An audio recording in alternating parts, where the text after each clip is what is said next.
conclude at 5. And I believe, Mr. Capizzo, you were at Objectors Exhibit 1, Figure 1A, asking a question of Dr. Rice. That is correct, Madam Chair. And I just want to confirm, so I did you say I know you mentioned it yesterday. Are we concluding at 5 today? Is that correct? We are. Okay, thank you. That'll just help me manage the time. Okay. Okay, may I proceed, Madam Chair? Please. Dr. Rice, I know you've switched locations to Zanzibar now, as you just indicated, but during this break, did you speak to anybody about your testimony that you're giving today? No. Okay, excellent. That's what I was hoping you'd say. So let's take you back. I'm going to share the screen.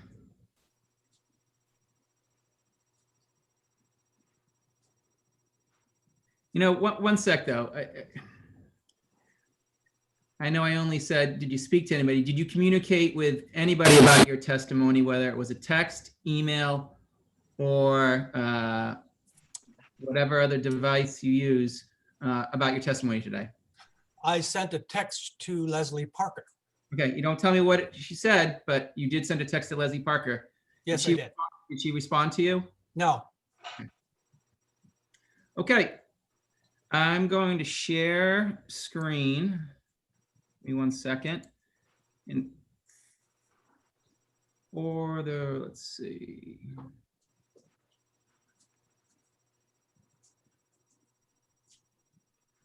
Can you see that map? Yes, I can. Perfect. Okay. So I just want to reorient the committee where we were. We were talking about, you'd given an opinion that Mr. Raso had demonstrated that this facility won't interfere or significantly impact existing public access or use of the tidal waters and or the shore. Yes. Okay. And you also gave the opinion that Mr. Raso has demonstrated that the alteration activity will not result in significant conflicts with water-dependent uses and activities such as the recreational boating, fishing, swimming, navigation, and commerce. Is that right? Correct. Okay. You testified that you're familiar with this map, and we're looking for, again, as the record, we're going to start at Seaguar Cove. And I believe you said that if we're traveling north, that was the only direction that you can go from those 4 public access points that you said you were familiar with. Yes, those are public access points that are largely for very small craft that could go through there. This is not a major, those are not major boat launching areas. But the public has access and they can launch from there. Yes. Okay. I want to draw your attention to we talked, or I'd asked you, and you testified that there's two deep water coves in Potter Pond. So I'm going to draw your attention to the north of Seaguar Cove, and where my cursor is now, following the blue line. Is that the northern part of the cove, the second deep water cove? Yes, that is. That's the major one. The so-called Skiers Cove. This is the one. Okay, I got it. So this is the same one that Mr. Raso talked about that he lives on now, right? That is correct. Okay, so this is where Mr. Raso lives up here. Are there? It doesn't appear, at least, or are you familiar with any public access points on Skiers Cove? I'm not familiar with the whether there's public access there or not. Fair enough.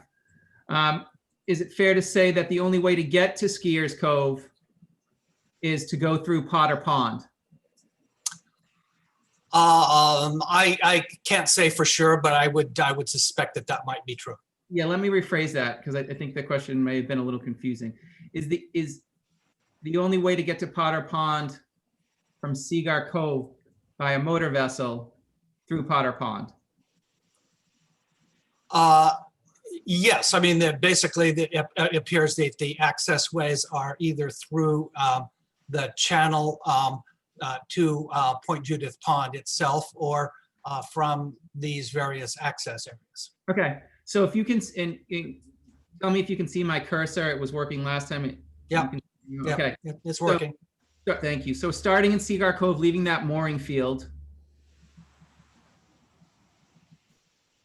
if you were to travel to the Northern Cove, have you been to the Northern Cove, Yes, the Northern Basin? yes, Okay. And how did you get to the Northern Basin? Was it with Mr. Raso? yes. Okay. Where did you leave from when you went with Mr. Raso? We left from his dock, his dock at the restaurant. Okay. So so I understand and the committee members understand, is his restaurant, is it, and following my cursor to the east, Yes, is that his restaurant right there? that's his restaurant right there. Where the cursor is? Okay. And what road is that restaurant's on? That's on Succotash Road. Okay. And I'm not that familiar with that area, at least can you access Potter Pond from Mr. Raso's restaurant? Yes, that is actually the main water inlet to the pond.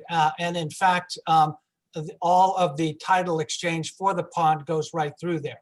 So the currents going through that channel are very, very intense during sort of peak tidal exchange. Okay. So you take when you went with Mr. Raso, you took the small boat, I think we said, and you went through that little channel right there? Yes, Okay. And did you go to the Northern Basin when you were with him? yes, Okay. So is it fair to say that the way you went there, following the cursor, you would have gone north up Potter's Pond? yes. It was toward the end of the trip, but I've been up there several times. Okay. Okay.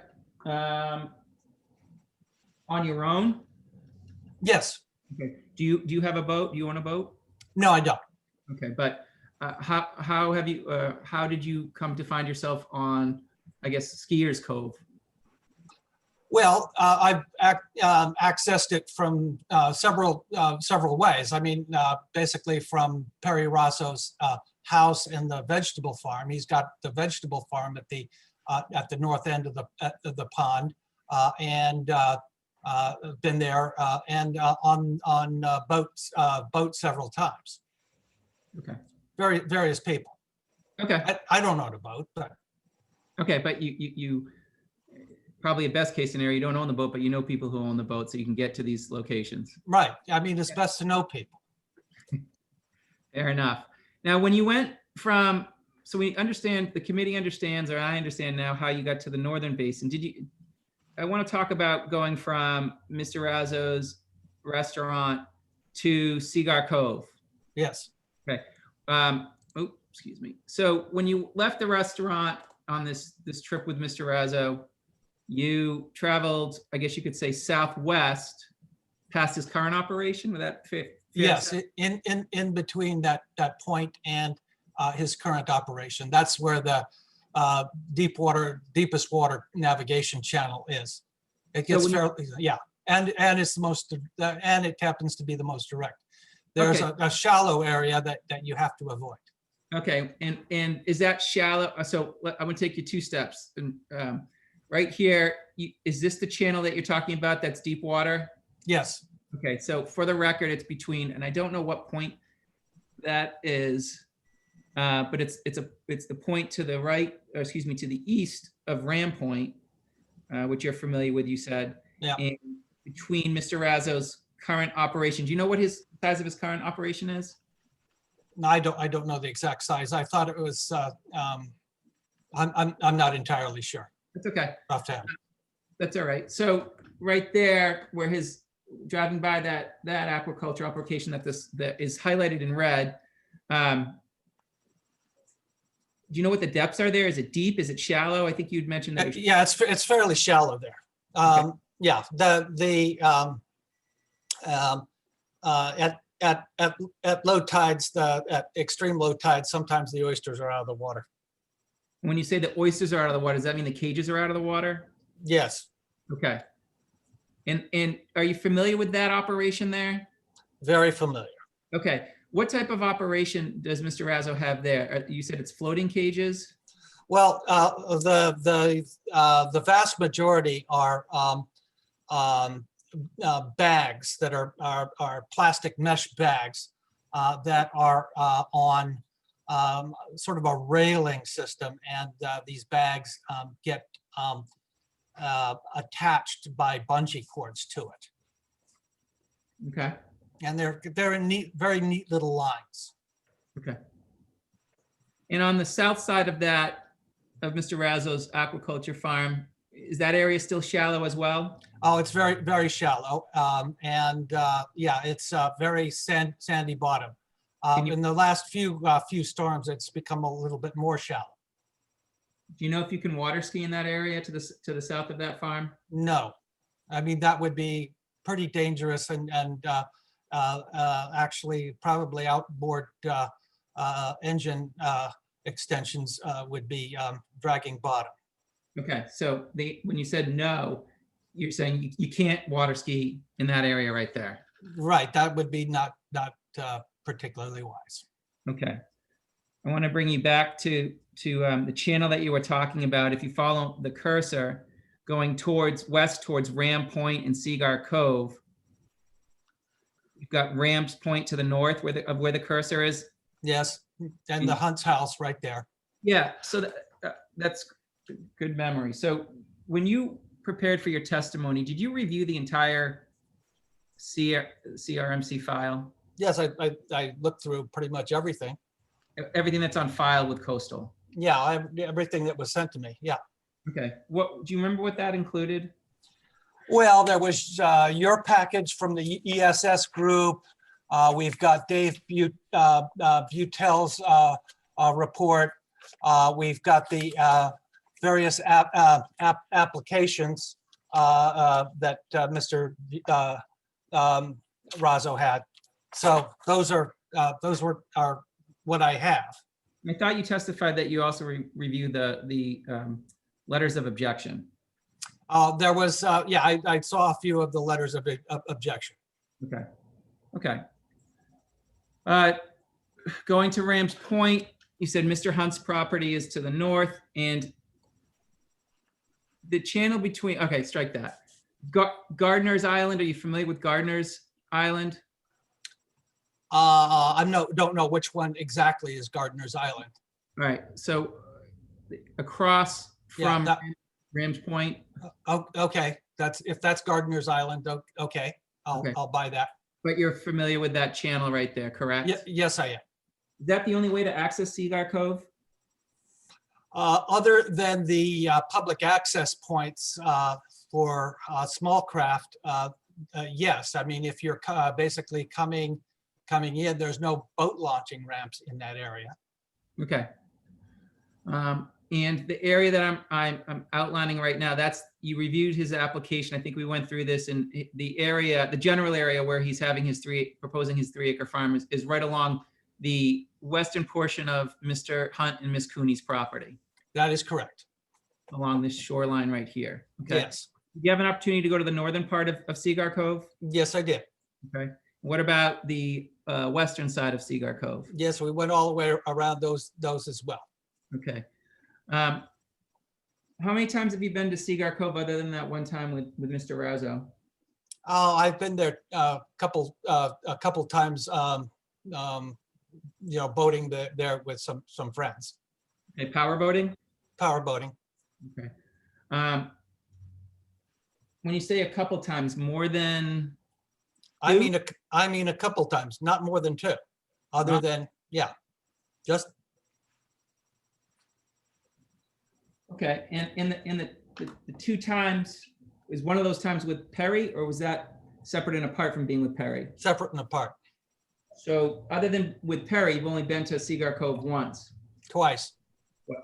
I'm sorry, so a total of 3 times. Yes. Okay. Okay.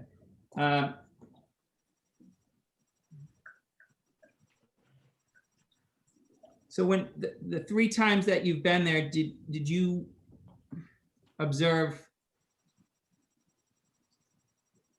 recreational or water dependent, what Coastal calls water dependent uses and activities such as recreational boating, fishing, swimming, navigation, and commerce? There's the times that I were there was in the high summer, and there were people that were boating and there were some people that were fishing. Okay.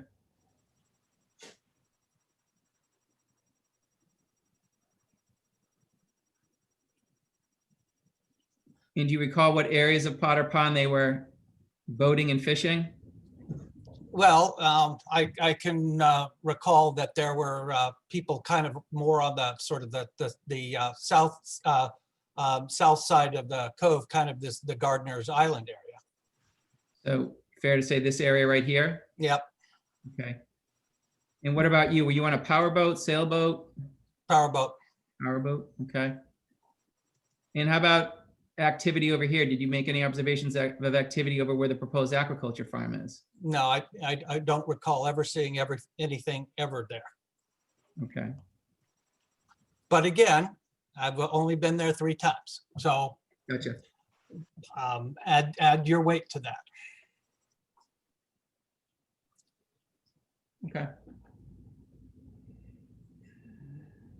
Okay, may have a moment, Madam Chair. Yes. Thank you.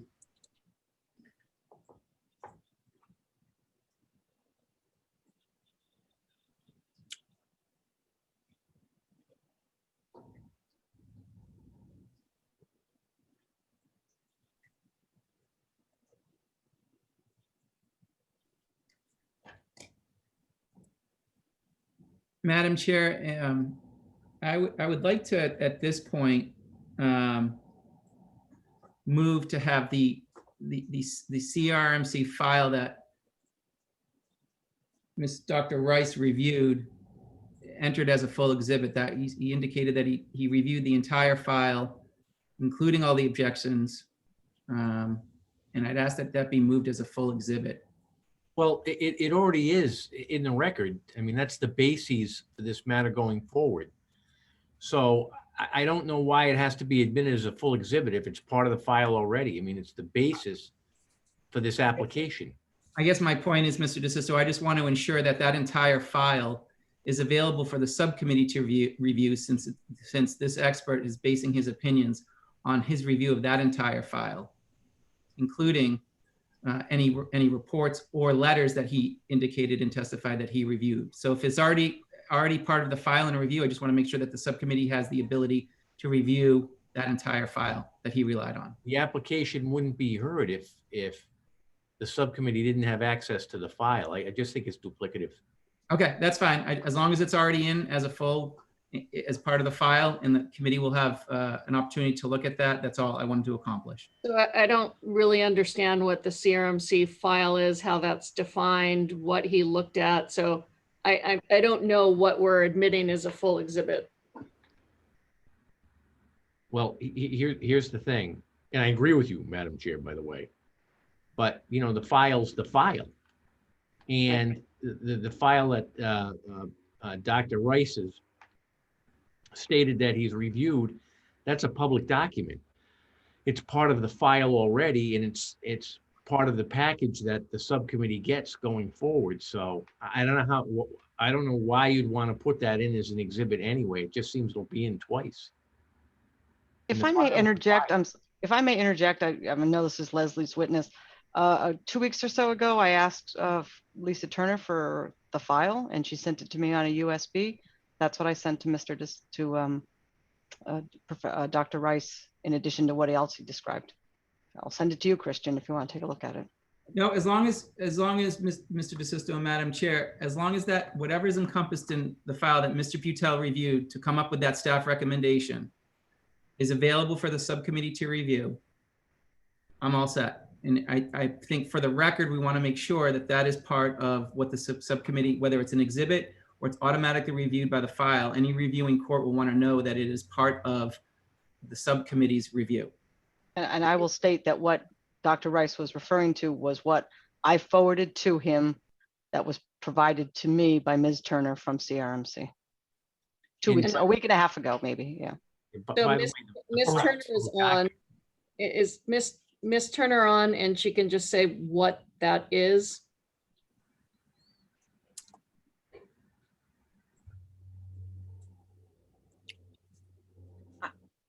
I can also read out the there are 14 documents included. Do you want me to read it? Is it Sure. helpful to read out what they are? Sure.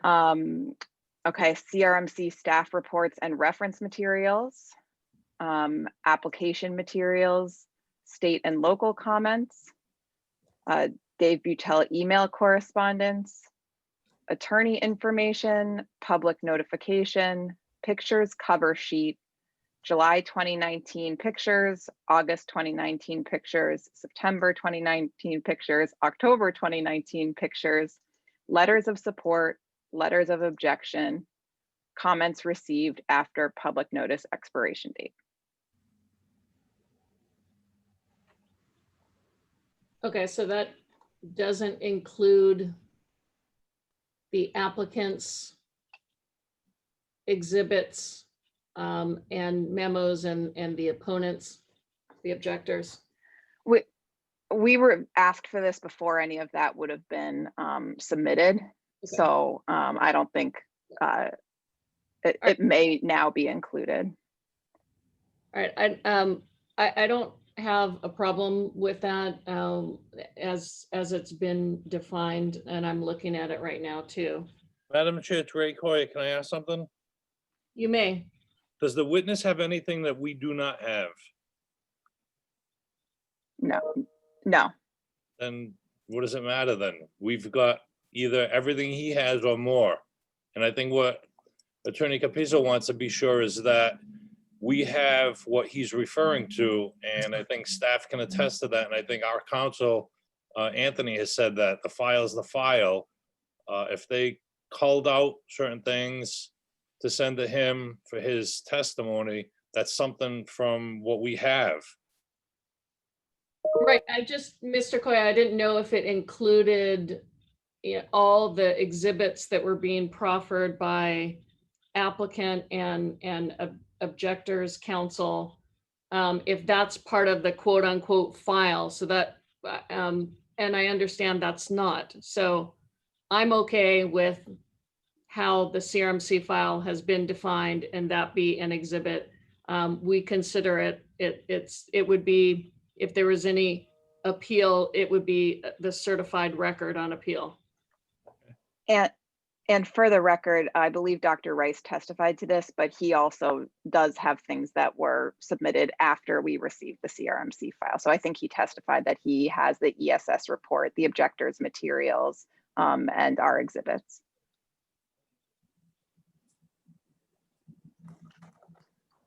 Okay, so Tony, do we need to do anything other than admit it as an exhibit as it's been defined as the CRMC file? You can, but you're gonna have a file and then you're gonna have an exhibit, which is the file. So to me, it's just duplicative. I hope it doesn't confuse things later on when it gets to court. That's my concern. Okay. Mr. Capizzo, are you satisfied that it will be duplicative and you don't need to have it admitted as a full exhibit? Yes, my only concern, as the vice chair had said, is I wanted to make sure that the subcommittee who's reviewing this has the opportunity to review all of that information that's being referred to and that individuals are basing their opinion on. So if that's part of the record, then I'm satisfied. Yeah, all those items have been provided to this subcommittee. Thank you. I don't have any further questions for Dr. Rice. Madam Chair, if I may have a short redirect. Yes. Dr. Rice, you're aware that the current application lays out 3 plans for the possible site for the aquaculture farm. Is that correct? That is correct. Would you say, from reviewing those plans and your expertise, that the original site plan submitted by Mr. Raso provides more access to the shoreline? Is that right? That is correct. I mean, that is demonstrable, and we saw that from the testimony of the engineer yesterday. And when you reviewed site plans with Mr. Capizzo, did he show you that original site plan that was submitted by Mr. Raso in his application? I sort of recall this, the subsequent ones, but not the original. So he showed you the polygon? Yes, the site plan? polygon, yes. And finally, Dr. Rice, based on your review of the application and your expertise, does this application at the full 3 acres provide the balance of aquaculture and public access sought by the CRMC legislation? Yeah, for the record. Yes, it does. It basically fulfills all of the requirements, and it has been gone through a very extensive review according to the procedures that the statute that Attorney Capizio has pointed out, including the Marine Fisheries Council. Thank you, Dr. Rice. No further questions. Thank you, Ms. Parker. Ms. Noonan, do you have 2 or 3 more witnesses? Just one? You're on mute. You're still on mute. Just one. Just Okay. one. Okay. Sorry. But that meant just one anyway. So. Okay. And so you're not calling, is it Chris Duhamel, because you had Mr. Osgood That's correct. Yes. substitute, and then you had Rice, Byron, and you're at Rolt now? Row. Correct. Oh, sorry, Rue. Mhm, yep. Okay. All right. So you have 50 minutes, and hopefully we can get through this witness with some cross-examination questions. Okay. If I can quickly, just one housekeeping. I forgot to move Dr. Byron's CV full. Can I move that full? No objection. No objection. Thank you. Yes, submitted. Can you pull up Dr. Robert Rowe? And thank you, Dr. Rice. We'll take you out of Zanzibar.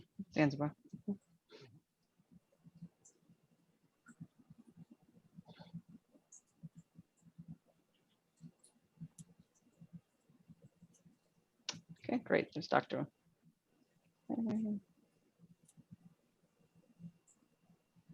There you go. Good afternoon, Dr. Rowe. How are you? Good afternoon. Thank you. Great. Witness needs to be sworn. You're on mute. Oh. Oh, no. Okay. Do solemnly swear the testimony that you are about to give will be the truth, the whole truth, and nothing but the truth to help you God. I do. Please state your name for the record. My name is Robert Rowe. Again, good evening. I'd like to have Exhibit 4. Mr. Moore, if you could find Exhibit 4, which should be Dr. Rowe's CV.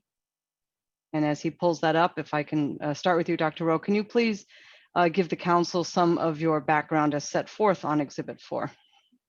So I have a master's degree in zoology at URI, PhD in biological oceanography from Graduate School of Oceanography at URI.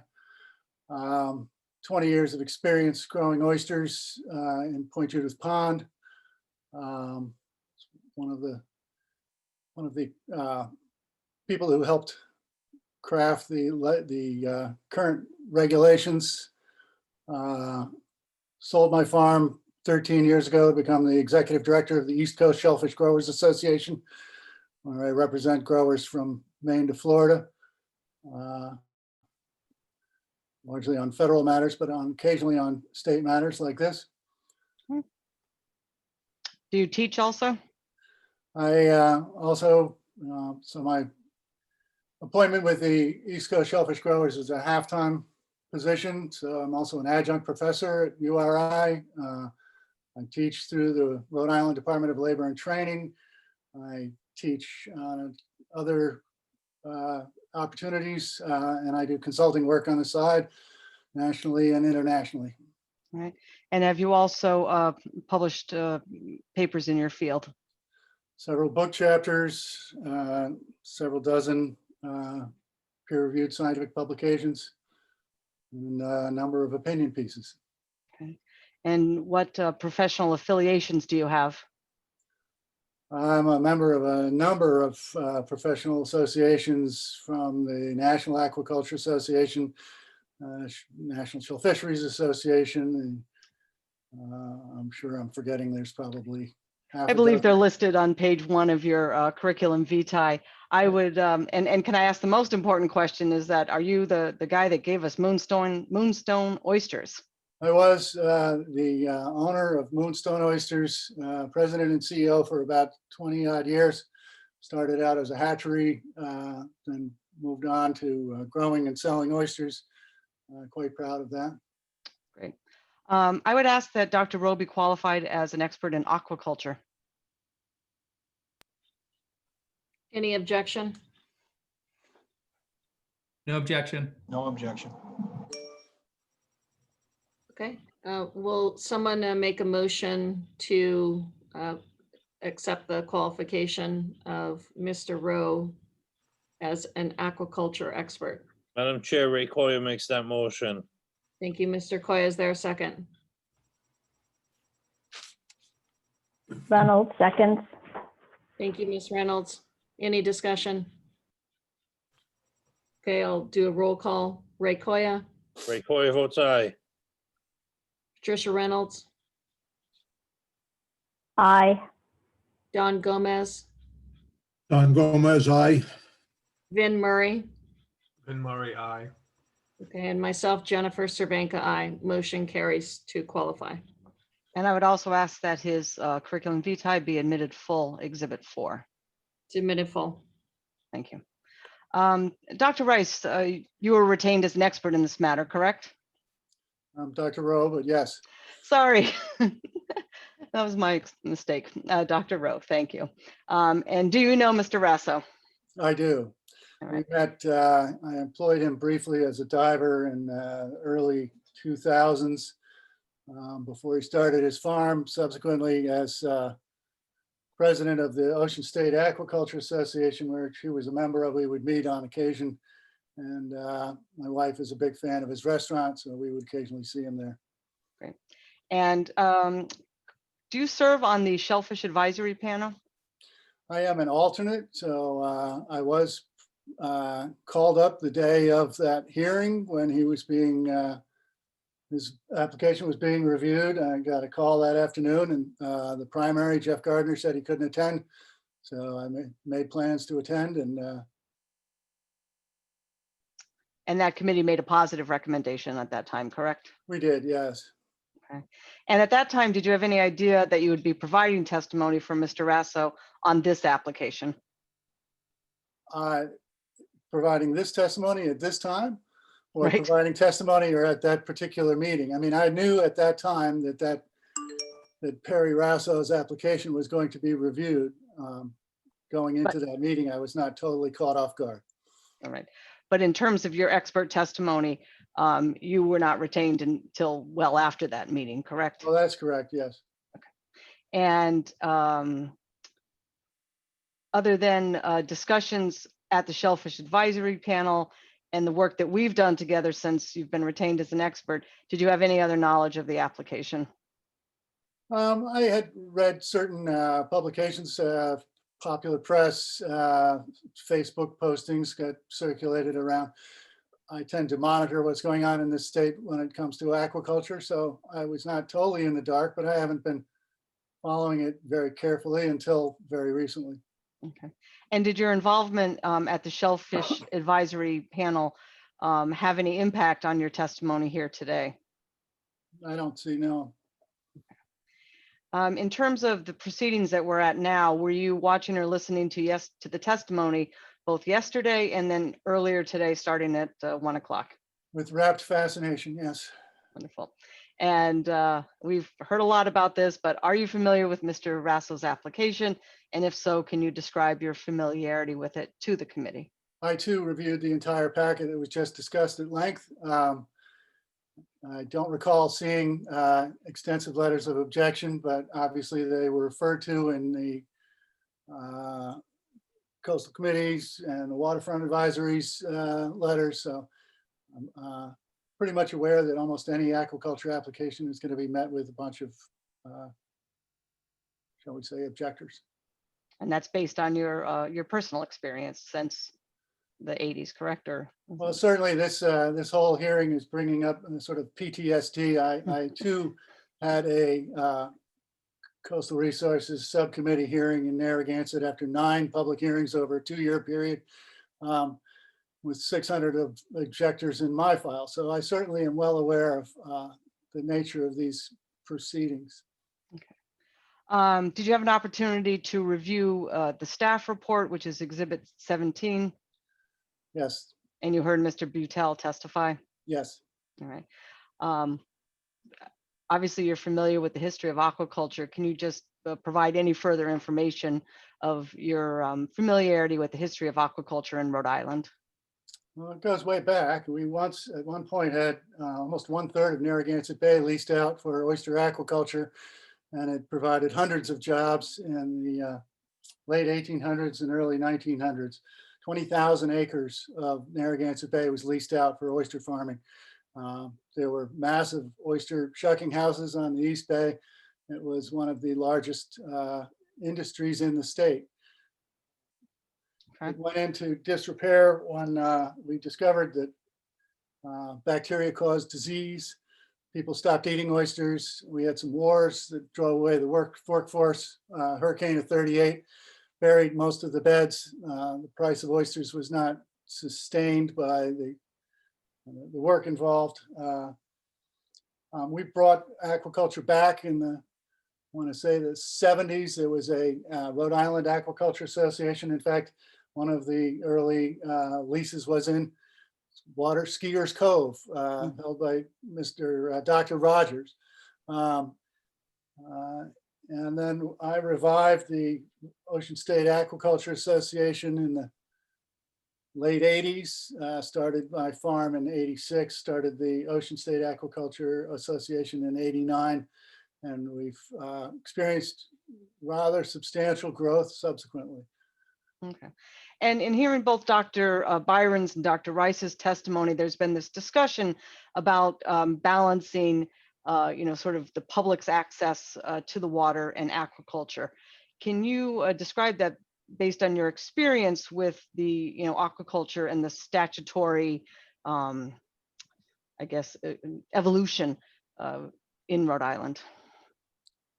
Sure. So I don't have to tell the council their job, but I mean, obviously the council is in charge of balancing the multiple uses of the state. And it's quite a challenge because anytime you permit something like a marina or a fish trap or a private dock or something like that, you are jeopardizing someone else's use of the free and common, the commons, and diminishing their access. So the council has to balance the various uses of the commons. And indeed, I think almost every state has something in their constitution, words to the effect that it is incumbent on the resource managers of the state to manage the subtitle. I'm sure I'm botching up the constitutional language badly, but to the benefit of the sovereign, not necessarily to the benefit of the waterfront homeowners right there, but to the sovereign, meaning the members, all the people of the state of Rhode Island. So the council has a very challenging task to balance these multiple users. So when you're looking at an application such as this, and Dr. Rice was led through some questions by Mr. Capizzo about the impact of the polygon on the shores of Mr. Hunt's property. While that may be all true or have an impact, is that the balance that is required under the CRMC regulations? Well, certainly, the coastal waterfront homeowners have the right to wharf out and have riparian access. Both of the adjacent waterfront homeowners have docks. So that right is being honored. And people have the right of recreation and certainly the fisheries and the fisheries impairment in terms of what would be impaired by a 3-acre lease in that area, either option A or option B, has been addressed and looked at, and both DEM and Mr. Butel have looked at it and determined that it's not a huge loss of fisheries access. And then we look at the recreational use. And in my mind, this is one of those spots that's almost ideal, because you have to try and find a spot that impairs the least number of people to the least extent possible. And so, obviously we've got a bunch of rules that say you can't put a farm in the middle of the channel. That's not, you can't impair certain fisheries resources, essential fish habitat, submerged aquatic vegetation. These are all off limits. But when you find a spot that's sort of out of the way, that is tucked to the side and impairs the least amount of space and the least amount of users in the most insignificant fashion, then to me, that seems like the perfect spot to try and squeeze in a little bit of aquaculture. When we created the 5% rule, it was an attempt to try and placate. So I'm just going to take you back a little bit through the history of the evolution of the 5% rule. We were challenged by largely shell fishermen who were complaining that we were growing far too fast. I was applying for a 7-acre lease expansion above my initial 2-acre lease. And I was being called the Walmart of shellfish aquaculture in Rhode Island. Obviously, this was growth that was out of control. So a moratorium was being proposed by the Marine Fisheries Council. So we re-engaged the group that we had established, the Aquaculture Working Group, which is a multi-stakeholder group to really sit down and try and hash out the various issues. And I wrote one of the chapters entitled Carrying Capacity. I did some research and looked around, and we were being accused of consuming too much of the phytoplankton. In other words, that the shellfish that our farms were consuming was going to impair the wild shellfish in the area. And so I looked at the literature, and there wasn't a lot at the time, but we did find some related work down in New Zealand. And I tried to do some back of the envelope calculations. It was very rough. At the time, we all acknowledged that this was an imperfect comparison, that this giant bay in New Zealand was anything like the ponds of Rhode Island. But we all agreed that the calculation that I did was at the very least a very conservative estimate of the ecological carrying capacity. And until we had better available science, it was a recommendation based on the best available science. So we went with it. Everybody agreed. Everyone had a chance to challenge it. This was a consensus document, and we all agreed that until better science was available, we would work with a 5% as an estimate of the ecological carrying capacity. And as long as we didn't exceed that, we could rest assured that we were not sucking up all the phytoplankton to the disbenefit of all the wild animals that depend on it. Everyone agreed that that was good. And then about 5 years later, Carrie was able to do her modeling work and showed quite eloquently and very convincingly that my rough calculation was obviously a vast underestimate, and that there was a capacity in terms of the ecological carrying capacity. We could put a lot more shellfish back in the water. In terms, it just makes a lot of sense. If you look historically at the populations of shellfish in these areas long before man started to get here, we had, these bottoms were paved with shellfish. We are quite able predators. These oysters can't escape very well, and we're very prone to overharvest. So populations are well down from where they were historically. But when you talk about consensus and reaching that, who was at the table for that? It was a multi-stakeholder group of about 30 people called the Aquaculture Working Group, with representatives from all various walks of life. We had biologists, scientists, fishermen. We brought in pretty much anybody who was willing to attend 20-odd meetings over a space of, I think, a year and a half. Okay. Are you familiar then, based on all this experience, with the Category B assent requirements for CRMC that apply to all applications that fall, including aquaculture, correct? Very, very much so. Okay. The first requirement is need. Can you address the concept of need generally in the context of aquaculture? Sure. So we added that based on concerns that were raised by the fishermen because we didn't want people coming in and leasing up areas on a speculative basis. So in other words, we wanted people to show that they had filled up their first 3 acres before they applied for another. And that was what we meant. It was probably poorly worded, but that was the intent of that section, that you shouldn't be allowed to apply for more acreage beyond your 3 acres, your initial 3-acre application, until you had filled that up, because we didn't want people leasing up areas in a speculative fashion. And so that was the primary thing. But I think, broadly, to put it in terms that perhaps a lawyer would understand, need, do you need to hire another partner and more interns to get more clients? Or as a restaurant, do you need to have another location? Well, certainly, as any businessman would be able to tell you, that the larger your operation, that there's economies of scale. And so your fixed costs are largely fixed and remain a small percentage of your operating costs. And if you can expand your business, you will be more efficient in terms of the proportion of fixed costs to variable costs. So you become more economic if you can increase the scale of your operation. And I would just add that Perry's operation at 7 acres, or soon hopefully to be 10, is a small farm, very small farm. Okay. So we talked generally about the need. Let me ask you specifically, do you have an opinion whether or not Mr. Raso has demonstrated a need for this proposed oyster and scallop farm of 3 acres? Objection. No foundation. I believe I've laid the foundations. He's looked at the application, he's heard the testimony, he's given his background, he understands the standard. I don't understand how that's a foundation for what his need is for an oyster farm.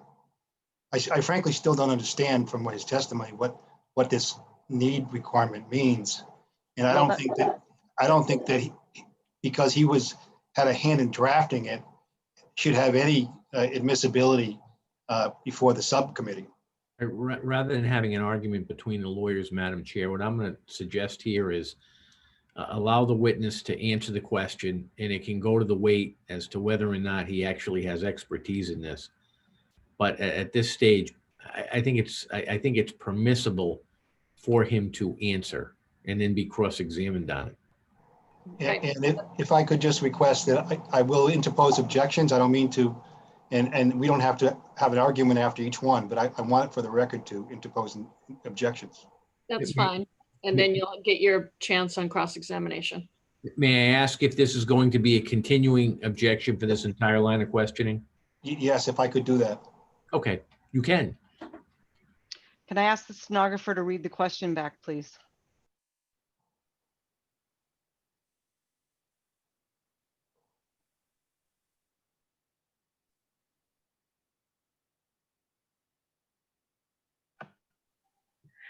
Question. So we talked generally about the need. Let me ask you specifically, do you have an opinion whether or not Mr. Raso has demonstrated a need for this proposed oyster and scallop farm of 3 acres?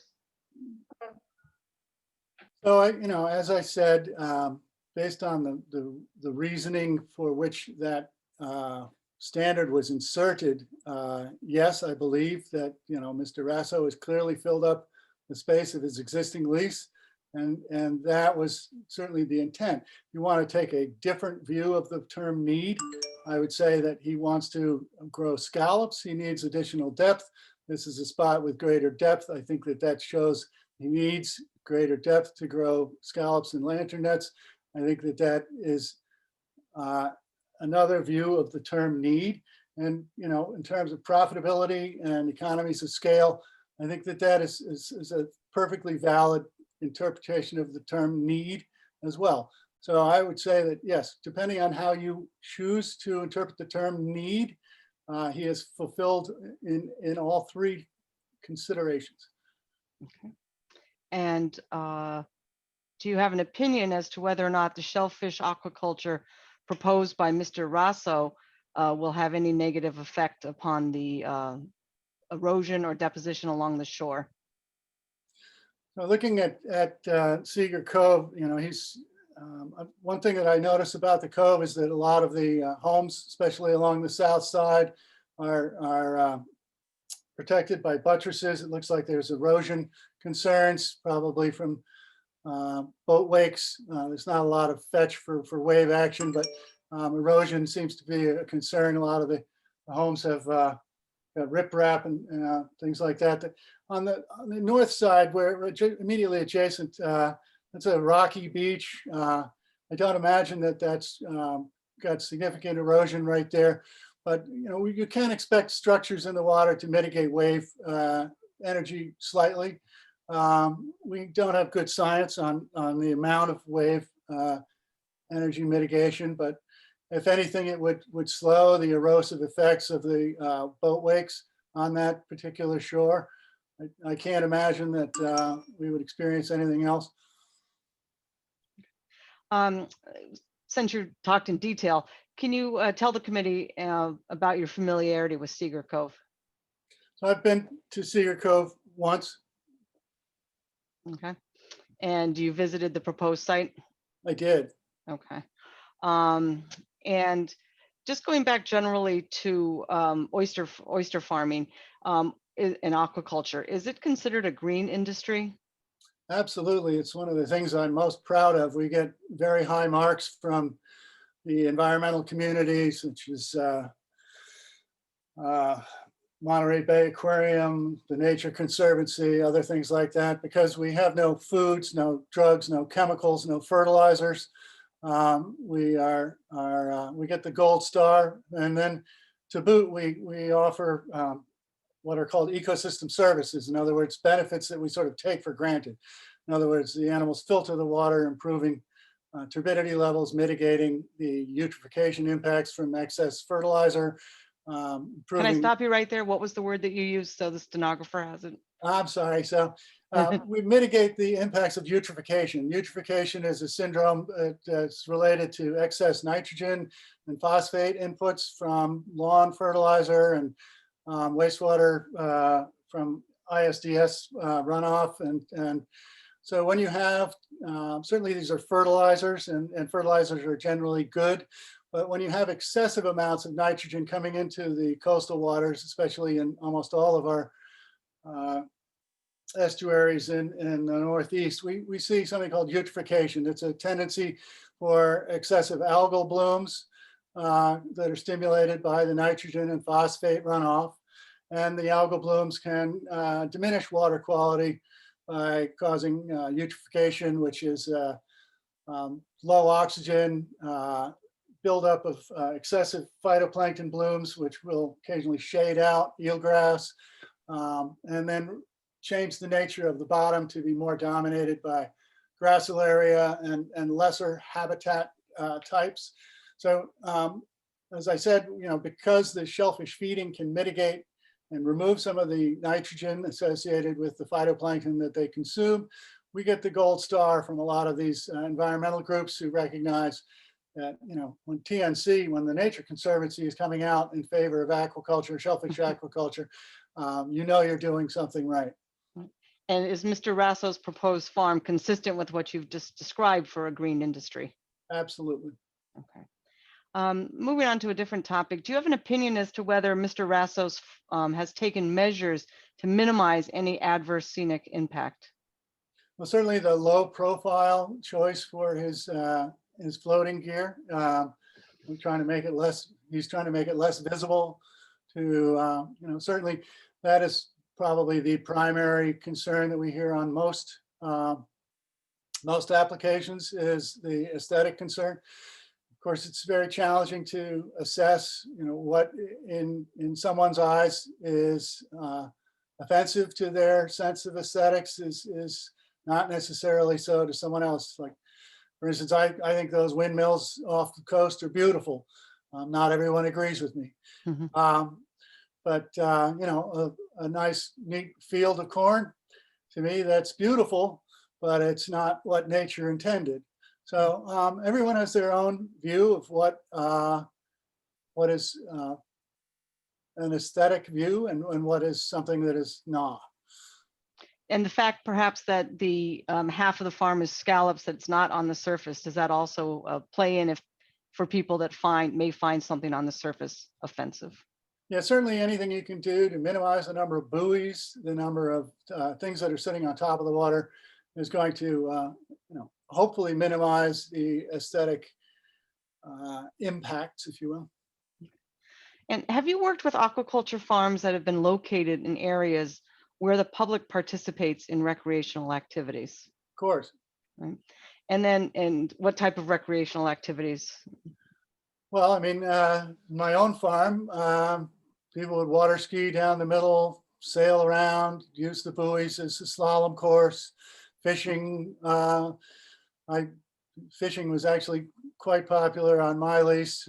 Turns out, and this was something I never predicted when I got into oyster farming, but the gear, the cages, serves as an excellent habitat. We actually did studies to show that associated with the bottom cages that I was using, we had 10 to 10,000 times as many juvenile fish associated with our gear as a nearby eelgrass bed. So it was something that I observed while diving on the lease, but I never expected it.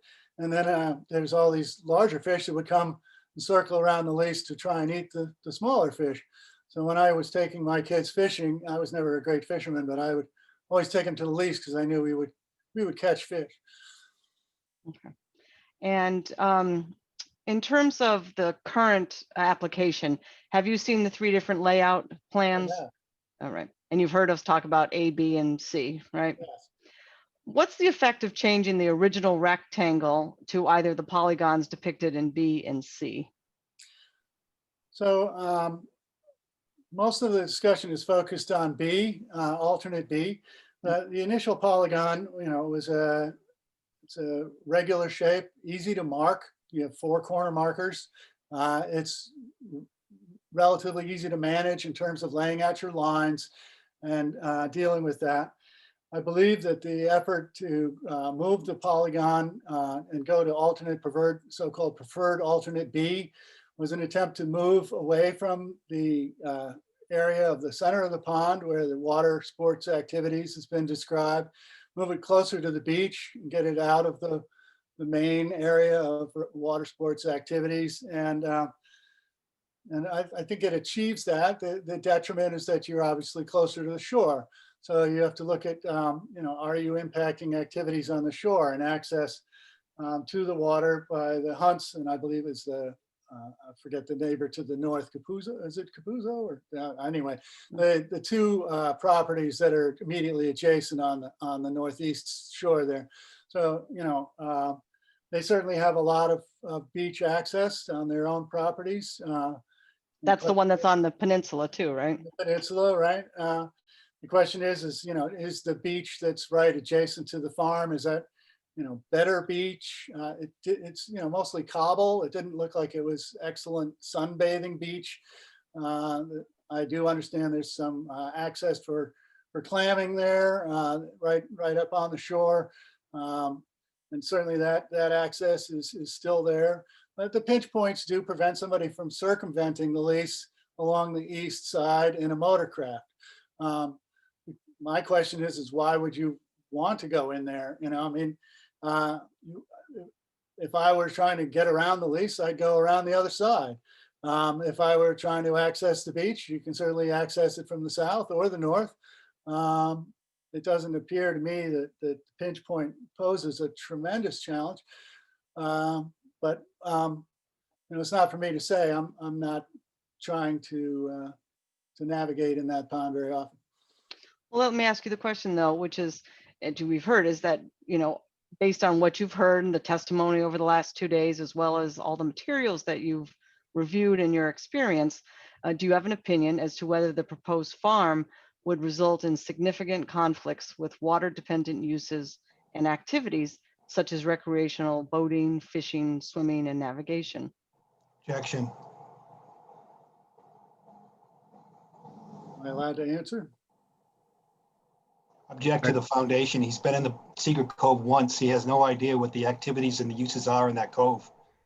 There's no observations at all about any activities and uses in that cove. He's been there once. Well, How can you give an opinion? that goes to the weight, doesn't it? You know, it seems to me on this, with these witnesses, that the issue comes down to this use versus recreational uses. And it seems to be part and parcel of what goes on in these things. So to me, the witness should be allowed to answer the question. The fact that he's been to Cedar Cove once, the fact that his expertise is with aquaculture itself goes to the weight of his testimony. So I think it's appropriate for him to answer, and that can be an issue for cross-examination later. Madam Chair, I recommend that he be allowed to answer. Madam Chair, may I have a continuing objection to set on? Yes. Thank you. Yeah. Is that reflected by the court reporter? And then I would ask that the court reporter just read the question back again, please.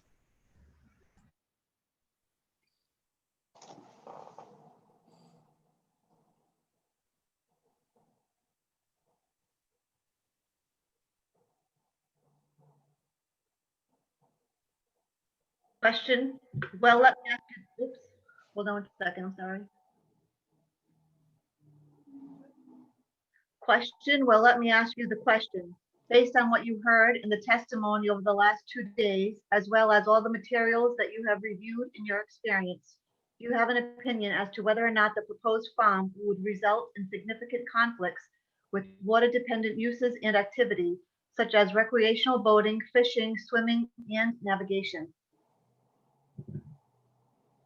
So, having visited probably over 100 aquaculture farms up and down the coast, having spent my entire life working on the water, having spent my entire life recreating on the water, I would say that, there is ample space to, it actually looks like a pretty small cove for water skiing in my mind. Having grown up on a body of water where we water skied regularly.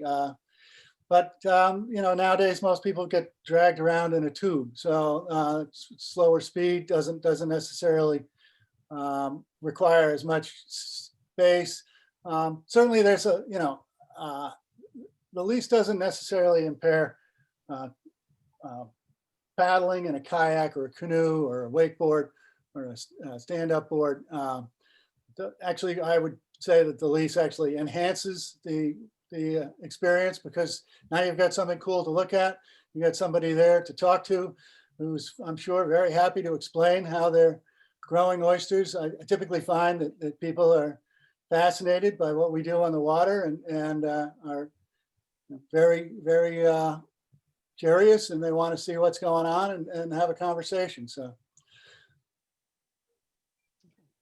And just finally, Dr. Rowe, based on your experience with aquaculture in Rhode Island over the last few decades, can you speak to how the interest of Mr. Raso and objectors in terms of these conflicts of other water-dependent use be reconciled? So, it's a balancing act. You have to try and assess the numbers of people who are impacted and the degree of their impact versus the desire of the state to, foster aquaculture. We understand that, the Oyster Act was passed because the state recognized that if you give somebody a lease, they're going to invest in that lease. They're going to plant seed, they're going to pull out predators, and it's going to enhance the productivity of those waters and enhance the value to the state. So, when I sell oysters across the country and somebody has them in a restaurant in Chicago and they've got a big smile on their face and they read about Rhode Island oysters, now they want to come to Rhode Island and go to, go do recreation and have a vacation in Rhode Island. So there are a multitude of cultural, social, economic, as well as environmental benefits associated with aquaculture. The state recognizes that when they put the aquaculture bill into place. And so it's a balancing act that is obviously quite a challenge, which is why we're here with a hearing that's lasting several days. And while we're focusing just, with the objectors and right here, they're not the only interest that needs to be balanced in terms of Mr. Rasso's application, correct? No, in fact, it's incumbent upon the managers of this resource, of the subtidal waters, to manage them for the benefit of the sovereign, which is everyone in the state. Not just those who are lucky enough to have, waterfront homes. Thank you, Dr. Rowe. No further questions. Okay, I think I'm gonna end it here. I don't want to start the cross-examination questions because we only have 10 minutes and that's gonna chop up someone's cross-examination. I was looking, Ms. Noonan, at your list of witnesses, and you did have one additional listed, so I assume you're not calling him Michael Stack? Correct. He was the harbor master, and instead we introduced the certified minutes. You're correct. I will not be calling him. Okay, all right. So The committee members want Ask him any questions? Oh, yeah, that's to, true. we got 10 minutes, might as well. yeah, I'll, okay, but I will end at 5. And I just want to address what we're going to be doing next time. So next time we have to finish up Dr. Rowe, and then we have to move on to the objector's case. You're going to have some closing argument, Ms. Noonan? I don't know if you want us to argue just at the subcommittee level or submit. I'd rather just argue orally, but sure, yes. Okay, we can discuss And that. possible rebuttal. I don't anticipate a rebuttal witness right now, but I might, so. Okay, so I think I should ask, well, let's do 5 minutes with Dr. Rowe if there's any subcommittee questions. And then I want to ask some questions of Mr. Capizzo and Mr. Wagner as far as their cases and timing. So anyone on the subcommittee have questions for Dr. Rowe? That was No, easy. Friday after. I don't believe we have any questions. It was thorough. And Madam Chair, just to avoid the question for Mr. Capizzo to ask on Tuesday afternoon, just instruct the witness not to speak with anyone because as he is under cross-examination. Okay. Right. All right, Mr. Capizzo and then Mr. Wagner, how much time do you think that you'll need? I'm just trying to gauge for the public when we will be starting public comment, if we will be starting public comment on Tuesday. And, I mean, you take the time that you need to get through your case. I just want to get an idea. From my perspective, we've got 1, 2, 3, 4 witnesses. I've listed 5, but I think there's only going to be 4. The bulk of the testimony will be through Pace and Whitney from ESS, our expert witness. That will be the first witness, and then I believe it will follow order of Mr. Hunt, Ms. Cooney, and Mr. Latham. So I would imagine it would take up a good part of Tuesday between presentation and cross. Okay. And you, Mr. Wagner? May have 1 witness. Okay. So it sounds like most of our third day will still be with attorneys and witnesses. And we will unlikely reach public comment. Mr. Willis? Madam Chair, that's what it sounds like to me. We have been taking names all meeting long, as well as yesterday and via the email that we set up for this hearing.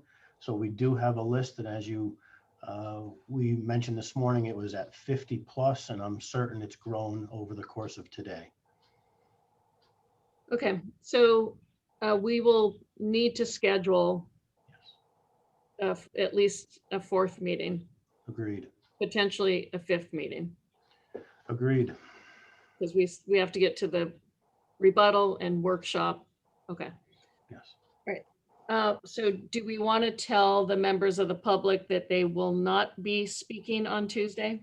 Yes, we can do that, Madam Chair. We will get an email out tonight. We will amend our website and let everybody know that. We had already amended the website during the hearing to broach the possibility that Tuesday was hopeful to be for public comment, but maybe not.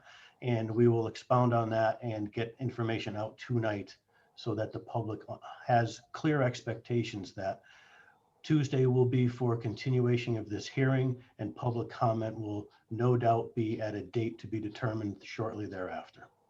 Okay, and if you can communicate that there will be a time limit on each of those speaking, because we have to do that so that we have an endpoint. Yes. We'll figure out what the number is, and then we'll calculate the time limit. Madam Chair, may Yes. I inquire, just for those who are listening, and just so there's a clear understanding for the public, are they going to be able to sign up on Tuesday for participating in the public comment, or is that closed as of today? Oh, closed as of today. It is closed. Okay, I just wanted to make sure that was Yeah. clear. I mean, I think we've given ample opportunity for a period of time before these hearings started. They got yesterday, they got today, and they have to show up and register, and we've given a lot of opportunity. Does it make sense, Madam Chair, to allow members of the public, because of the number of objections that Mr. Butel have, to leave that open for Tuesday, as there will be additional testimony that may sway the public one way or the other? Is that your request? Yes. Okay. I'll ask subcommittee members what they think about it. The request of Mr. Capizzo to hold open the continued registration of those who want to give public comment orally.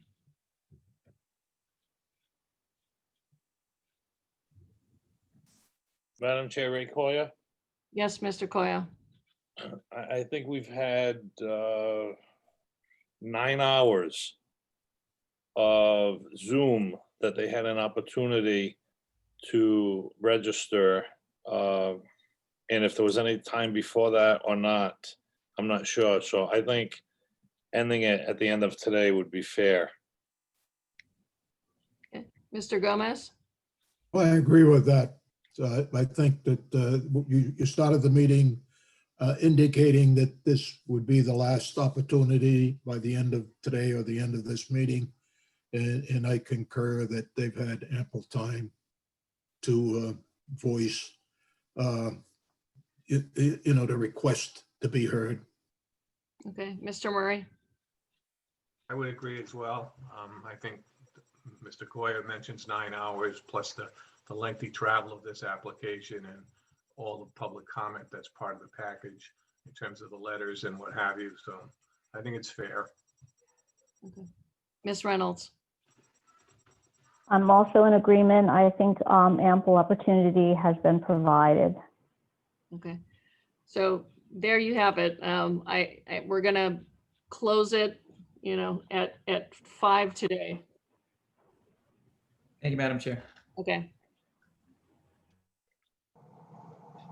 Right, anything else administratively that we need to discuss, Mr. Willis, Mr. DeSisto? No, Madam Chair, we have just addressed what staff needs to do at 5:01. I don't We have any- apologize to staff that it's 5:01 for that. No worries, no worries. Okay, all right, I'll move to adjourn this second session of the subcommittee.